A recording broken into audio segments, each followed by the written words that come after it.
Yeah, we have a lot of confidence, going into Allen Fieldhouse. I feel like we're coming to be more connected. We have John back, and he just brings a different type of energy.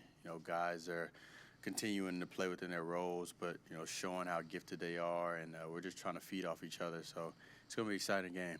Does it help that you've won a game in there? Or I won being a part of the team, and I'm thankful, but I haven't won like being on the court. So, okay. That I'm was your redshirt year. right, right. So super excited to be able to step out there on the court with them and try to get a win. Jalen, you played there a couple times too. Obviously, going back to the West Virginia days. How much does that help? I mean, I guess for both of y'all, just to maybe tell Keontae, maybe some of the younger guys who've never played in the fog like that. Yeah, it's a really, really tough place to play. You got to have some composure, or that crowd, they'll tear you apart. So, just playing with mental toughness, playing for each other, not playing out of character, doing things we don't usually do, like Flag said, playing within our roles, playing within ourselves. That's really all we got to do. Just take care of business. Jalen, what was it like the first time you went in there? I don't know if you had gone in before you played, but just that first time, what was that like? My first time was actually I was a red shirt as well. It was like a surreal experience, obviously, because like as a hooper growing up, you see that court as James Naismith, and that's a legendary place. And then when you're finally there, it's like, whoa, it's crazy. And you got to focus and lock in on game plan and all that stuff. Can't really let the venue distract you, but it's a really difficult place to play, and it's whoever the toughest team is, mentally and physically, will win the game. June, these games at Fog Allen, two teams tied for first place in the Big 12. Saturday, everyone's going to be watching. Are these the games you came to Baylor to play? Nah, absolutely. This is the best conference in basketball. Obviously, Baylor has been at the top of the conference the last few years. So I would definitely say to be on a team like this is a special feeling, and this is definitely why I came to Baylor. You seem to have some success on the glass in that first matchup. What did you see that night, and are you expecting more of the same Saturday?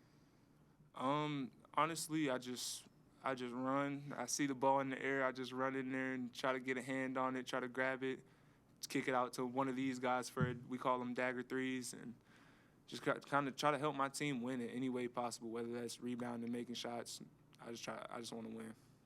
Adam, what's been that thing that's allowed you guys to go from 0-3 to the conference to now tied for first place coming down the home stretch? Just continuing to build a standard and holding each other accountable. That was something that we felt like we had a meeting and we needed to exemplify that, and we've been doing that on a consistent basis, and it showed with the results. So as long as we hold each other accountable and going out there and playing for one another, then we're gonna be happy where the chips may fall. Does this team in this guard trio specifically remind you a little bit of what you watched when you had Maceo and Jared and Davion? It was always somebody. If someone didn't have one game, it was another guy going off for 20. It seems like a different guy steps up every game. Yeah, I definitely think our team. We don't know at the end of the day who's going to step up. Jalen's been in multiple roles and multiple times where he stepped up. So we never know who's going to be that guy for the night. But we all, when we know we want to feed them, we want to do whatever we can because winning is the main goal. So that's what we try to do out there. In the same vein, I guess, kind of comparing what Langston brings for this team to what you probably brought to that national championship team, what have you seen out of him and kind of like through that lens? Just really, going out there playing hard, doing whatever it takes to win. Some nights, he's killing scoring wise. Some nights he's rebounding, getting us second chance points. He's always active, energetic out there, and just enjoying the moment. I know that at first it was different, with the up and down, trying to figure out what his role would be, but he's figured it out just like all of us, and we're just trying to go out there and do everything we can to have a complete win. Jalen, what's it been like for you to see the unselfishness in this program, and just how the sharing the sugar is something you guys talk about a lot? Just what's it been like to now be a part of that? It's a blessing, honestly. having guys that really don't care about personal stats, personal accolades. Like he said, whoever has the hot hand, whoever hasn't touched the ball in a little bit, we try to like you said, share the sugar, even it out, let everybody get a shot, everybody get a touch. And it's not like that a lot of places. Come from where I came from, it was like it was probably one or two people who had the ball in their hands the whole game, and not many other people got that many shots. And here it's just completely different. It's culture of joy. We don't care who is scoring. We just want to win at the end of the day. Jalen, how does this Kansas team look a little bit different? Obviously, you guys played them once this year, but without kind of that conventional big like they've had in the past, like a David McCormick. How does that change the way they look? I feel like KJ Adams brings a little bit more versatility than David McCormick in the past would bring, but at the same time, they're a little bit undersized, so they don't really have a rim protector like they usually do, even though KJ is very athletic. So it just makes us have a lot of more options to play a lot different lineups and take advantage of their size discrepancy compared to ours, because we got some really solid bigs, and that's just something that they got young bigs, but they'll be good in a few years. Adam, how have you seen the defense evolve as you guys have gone through Big 12 play? We've done a great job of all buying in and wanting to be a lead on the defensive end, and there's moments where we may have our lapses, but at the end of the day, we know that it's key for us to win, so we continue to pride ourselves and continue to fight for each other on the defense end, knowing that offensively, if we can get stops, we can get out and run, and we can make fun for a game. So.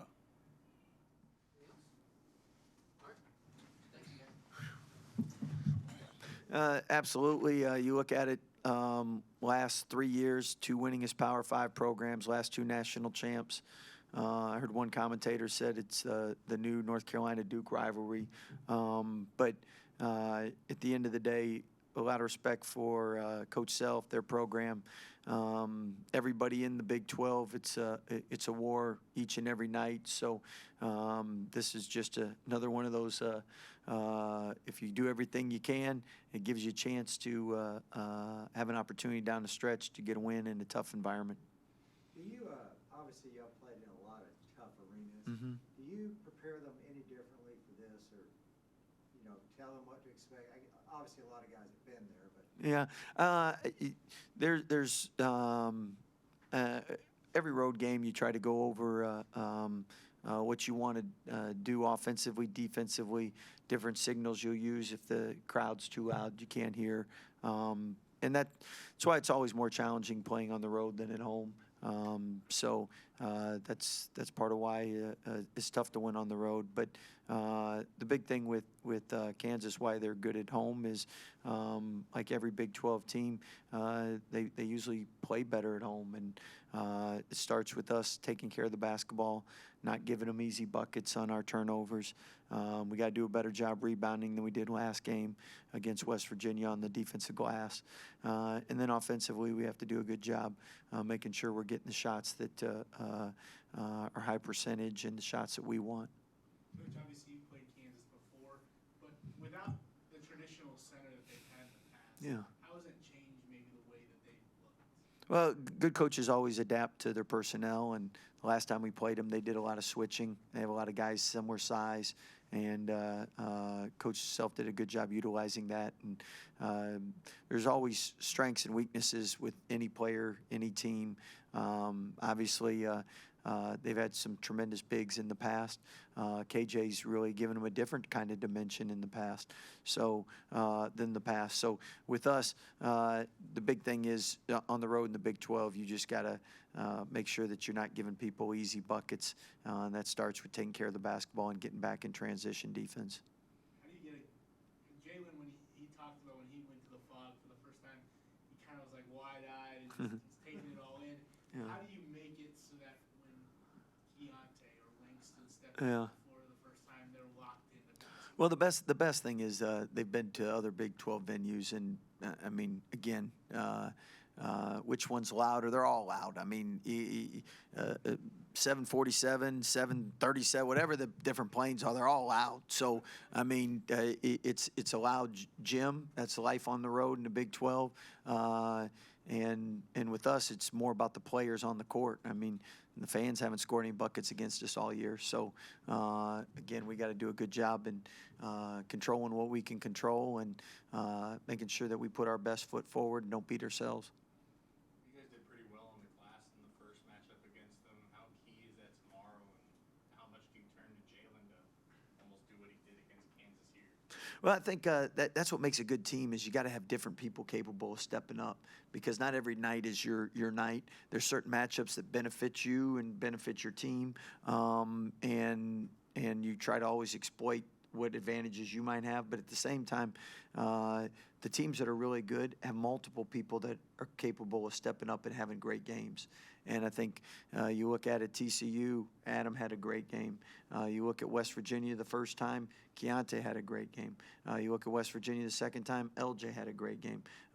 You look some games as Jalen, some games Flo and John have had more production. So, I mean, the fact that you have a team that those are the teams that are more dangerous to play. If it's just one or two guys that can hurt you, usually those teams are good when they're good, but when those one or two guys aren't good, they struggle.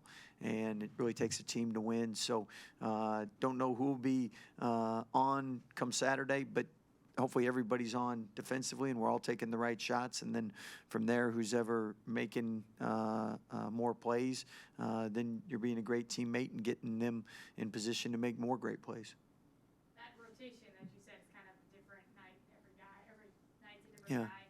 I feel like that's an indicator that this team's trending in a good direction right now. You guys are really heating up. Would you say that's 100%. Again, the best teams have multiple guys that are capable of hurting you. And again, it's not everybody's night shooting wise. I mean, you watch the NBA and the best scorers, they're going to have bad nights shooting the ball. But the teams that have multiple guys that are capable of putting up big numbers can win on nights when some are struggling. And Jalen, when he's on the court, I mean, it seems like just a lot of things open up, maybe stuff that doesn't get on the stat sheet. What do you see from him? Well, Jalen does a lot of the things that lead to winning, a lot of winning plays. Does a tremendous job on the glass. Low turnover guy. Makes the right passes. Doesn't force things. Is getting more and more comfortable putting it down. And the fact that he shoots it so well, it stretches the defense, which gives other people opportunities. Defensively, how have you seen this team kind of adapt and evolve as the season's gone on? Well, I think it's a different defense than most are used to playing prior to coming in. And I know a lot of our league plays no middle, but you have a lot of freshmen and first-year players. Like even Jalen, the defense he's played at West Virginia was completely different. So it takes time to learn that new footwork. Like teams that are really good defensively, it's all instinctual because you've done it habitually for 3 years or 4 years. And as the years gone on, our guys have gotten better at our rotations, better at our closeouts, better at knowing what we want to do on ball screen coverage. At the same time, the offenses usually tweak things and improve, so it's a constant rat race. But analytically, we are better today than we were. Scott, John, obviously, his game has changed a bit with the injury. How has it been for the coaching staff to kind of adjust to those maybe small, maybe large changes, like bringing out turnaround jumpers and stuff like that? Yeah, you're always going to adjust what you do to your personnel. But with John, I think we haven't had as much time to watch him with our guys in the rotation just because when he came back, he had been mostly with the scout team. So, and then it's always different when the lights come on. And I thought last game, he really was more patient with the ball, started to slow down a little bit. We know it's going to take several games, several weeks till we really know what to expect. And then the other thing is just how he feels from quick games, from turnaround to turnaround, Saturday, Monday, 3 games, 5 days, 6 days, whatever it is. And it's been phenomenal what he's been able to achieve and accomplish. But sometimes fans see things the same time coaches see things. And really with John, you're not practicing a ton of time right now. It's more prep and play. And you really the practice, 90% of your practice is put in October, November, and December. After that, it's tweaking and making sure that you're primed and ready to go. So we're all learning the same. And as we see John do things like, hey, we need to do more of this. And you see the other things like, oh, maybe we won't do as much of that. But I think by the time Big 12 play gets here, tournament time, we'll have a pretty good assessment of where he wants the ball, where he can be effective, and then how we can best put our team in to be successful with that. As far as defensively for John, how has the team adapted, and what difference has he made? Well, first is physicality. I mean, he's a physical player. He's rebounding, help side, just his talking on the court. He's an elite talker, elite physical specimen, meaning he's moving people and he's holding position. So that helps us. At the same time, I know he's adjusted just because he's gotten game reps now guarding different people where he didn't have as much practice time guarding guards and different things like that. So obviously he's much better defensively today than he was his first game back. And he'll keep improving. Is it a breath of fresh air now after the end of last season where it seemed like you guys just couldn't stay healthy when guys out? Hey, don't be jinxing anything, all right? Yeah, knock on some wood, yeah. But it's a breath of fresh air that this year, to this point, knock on wood, that you guys have pretty much done the opposite. That's one of the first things I do is thank God after every day of practice and every game we don't get someone injured, because that's how you improve is having a steady rotation. And it's really hard when people come and go to build that chemistry rhythm. And I mean, just even from a player standpoint, it's hard to go from maybe playing 20 minutes to not playing. I mean, it's much easier to be in a rhythm and know what to expect, when to come into work, when you're going home. Scott, you mentioned that on the broadcast. They said Baylor, Kansas is kind of the new UNC Duke. Maybe are you feeling that? Maybe, I mean, you guys are 5-5 against each other the last 10 matchups. I said another commentator said that, so I'm not saying it, but I do know record-wise. I mean, the last 3 years and going on 4 years now, it's been the two best programs in college basketball. And I know when you play the best, you improve. And that's why being in the Big 12, night in and night out, everybody we play, it makes us better coaches, better players, a better team. First time you guys have been featured in the College Game Day featured matchup on the road. Does it speak to where this program is at this point? I didn't even know that, so thanks for sharing that. But anytime you get College Game Day, that's a great accomplishment. It's great recognition for your university and your players. And at the same time, I know we're completely locked in on Kansas and what we have to do to give ourselves a chance to win. But it's great the added attention for Baylor University and our basketball program in the Big 12. Scott, I know the players see it, but do y'all talk like Big 12 standings, trying to win another championship, or is it just, it's game to game, that kind of thing? Yeah, I think players are aware of it, coaches are aware of it. Sometimes we talk about it, sometimes we don't. At the end of the day, we all know what's important, and that is you got to go 1-0 each game, and doesn't matter what happens a week from now. What happens today? Did you win today? And I know that's coach talk, so really it comes down to the upperclassmen convincing the players of that. And we have pretty good upperclassmen, and that's why we've been successful since that 0-3 start. Are you going to be sad when the double round robin ends and you no longer necessarily have to go to Lawrence every year?